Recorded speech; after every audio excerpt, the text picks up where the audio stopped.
En Guinée-Conakry, Alpha Condé est élu au premier tour de l'élection présidentielle. Le chef de l'État sortant a obtenu près de 60% des suffrages. Les partisans de son challenger Diallo rejettent ces résultats.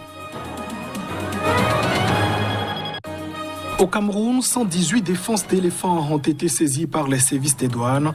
Le trafic d'ivoire est réputé au sud de ce pays frontalier, au Gabon et à la Guinée équatoriale. Et puis au Soudan, ce n'est pas la grande ferveur dans les rues après l'annonce de la normalisation des relations diplomatiques avec Israël. La rupture entre les deux États remonte à plusieurs années. C'est le président américain Donald Trump qui a officialisé l'information. Et voilà, plus sommaire de ce journal, bienvenue dans cette édition. En Guinée-Conakry, Alpha Condé est déclaré vainqueur au premier tour de l'élection présidentielle avec 59,49% des voix. Résultat rendu public par la commission électorale.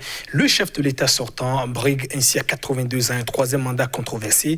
Ses partisans sont en liesse. Reportage.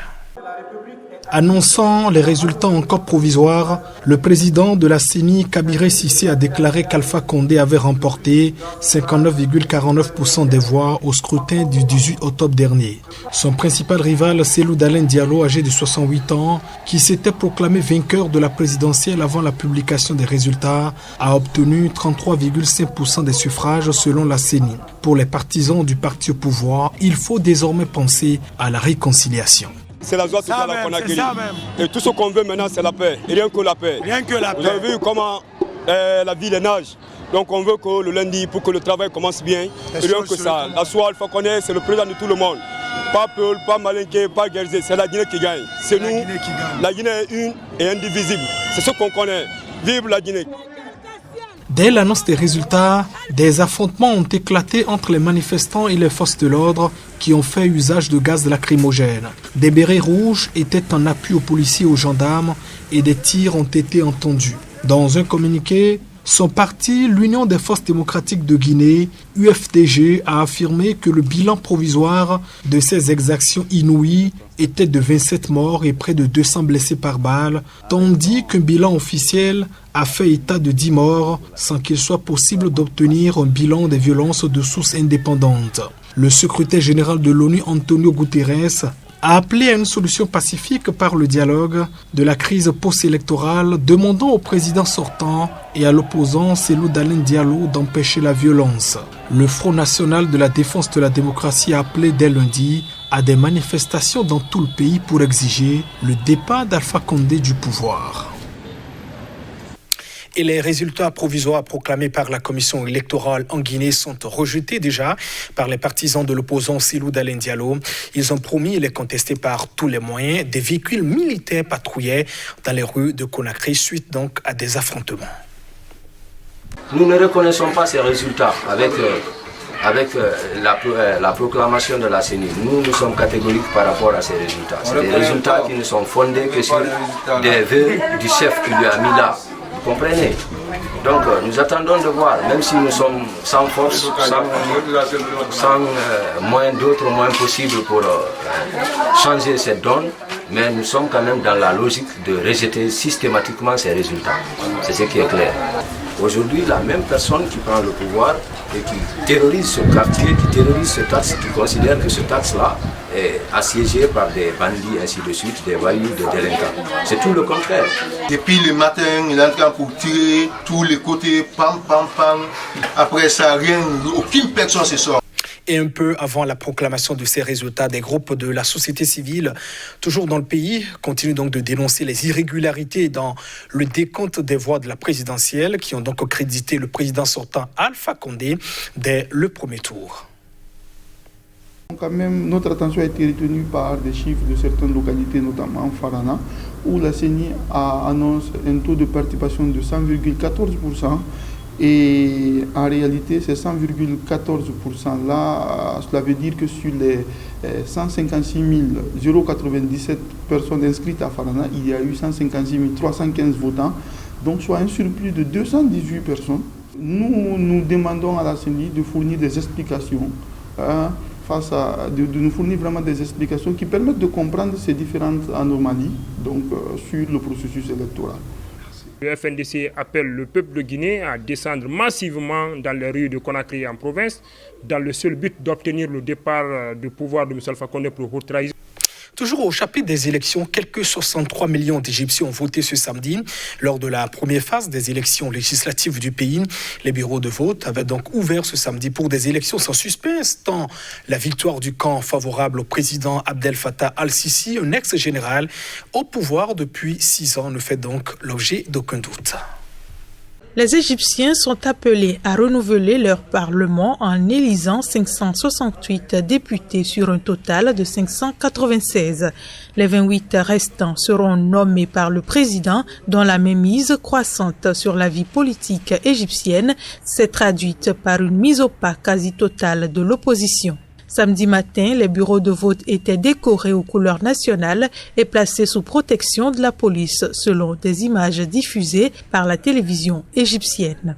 Depuis plusieurs semaines, des posters géants à l'effigie des candidats, environ 4000 indépendants et 8 listes, ont fait le tour des villes égyptiennes. Les candidats, dont beaucoup se représentent, ont fait campagne par SMS et à grand renfort de vidéos en ligne. Compte tenu du nombre très limité de candidatures d'opposition, la victoire de la coalition pro-gouvernementale menée par le parti Futur d'une Nation ne fait aucun doute. Il s'agit du second scrutin de ce type depuis l'arrivée à la tête de l'État du général Abdel Fattah al-Sisi, devenu président en 2014.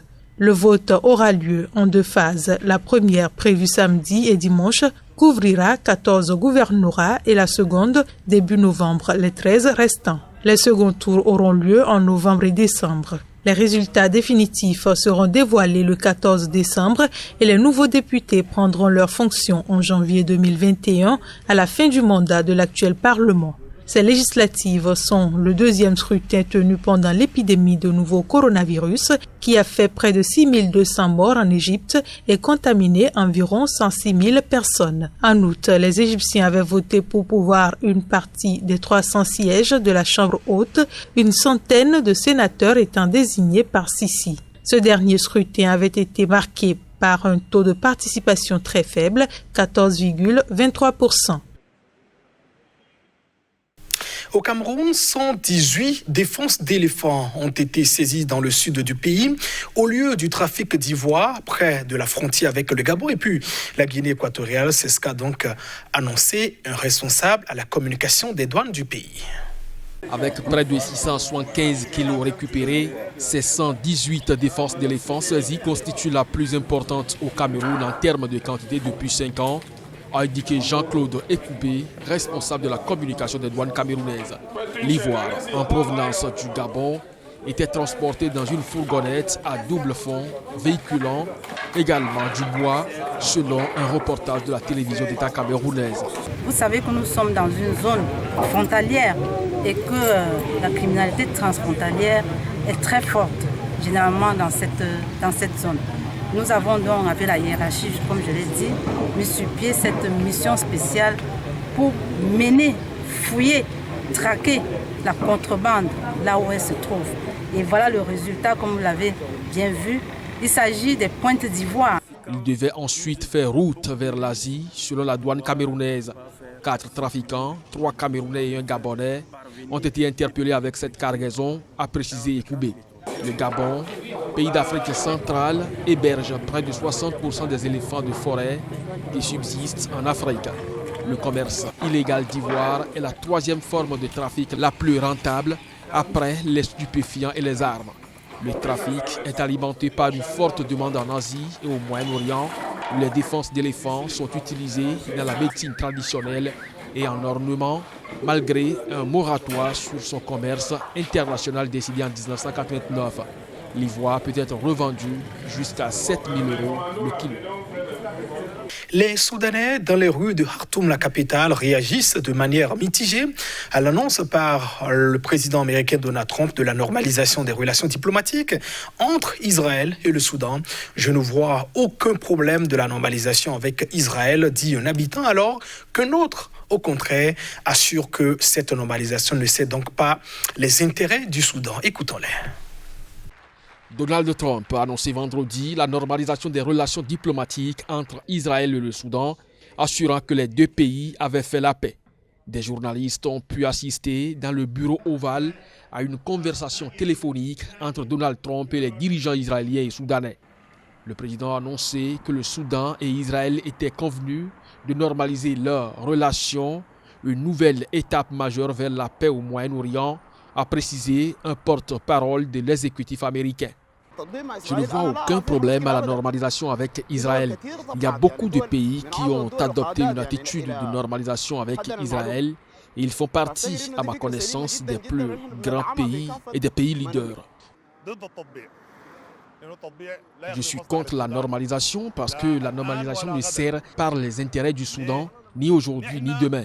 Notre pays est considéré comme le panier à provisions du monde. Nous n'avons pas besoin de la normalisation pour améliorer notre situation, pour faire des projets et des investissements et pour augmenter le niveau de revenus. Notre pays, avec son peuple, peut devenir meilleur que l'Amérique, Israël et tous les pays si nous nous unissons et travaillons main dans la main.